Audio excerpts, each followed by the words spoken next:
కాంబోడియాలో భారీ నేర సామ్రాజ్యం, థాయిలాండ్ సైనిక చర్యతో వెలుగులోకి, భవన సముదాయంలో వేల మందిని బంధించి వారితో సైబర్ నేరాలు, డిజిటల్ అరెస్టులు, మోసాల కోసం ఈ దేశాల పోలీస్ స్టేషన్ల సెట్లు, ప్రైవేట్ సైన్యంతో భవనాలకు కాపలా, బందీల్లో పలువురు భారతీయులు అంటూ కేజీఎఫ్ సినిమా చూసి ఎక్కడెక్కడి నుంచి వందలాది మందిని బందీలుగా తీసుకొచ్చి వాళ్ళతో బంగారు గనుల్లో వెట్టి చాకరీ చేస్తుంటారు. బందీలు ఎవరు ఎదురు తిరగకుండా రాక్షసంగా ప్రవర్తించి ప్రైవేట్ సైన్యం అదుపు చేస్తుంటుంది అన్నటువంటి ఇది ఇప్పుడు నేర్చుకున్నారు వీళ్ళు. ఇప్పటికీ మనం కనీసం 100 సార్లు చెప్పుకుని ఉంటాం మన వీడియోస్లో.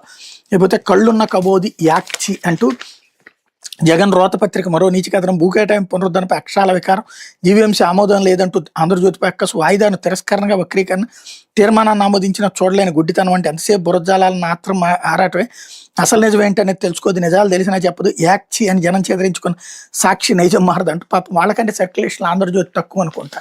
అప్పుడు జనం ఎవరిని చీకొట్టినట్టు, నీచాతి నీచ పత్రికని చీకొట్టినట్టక సాక్షి ఖచ్చితంగా వాళ్ళు పేరు చెప్పుకున్నారు మేము రాజకీయ పార్టీ పత్రిక అని.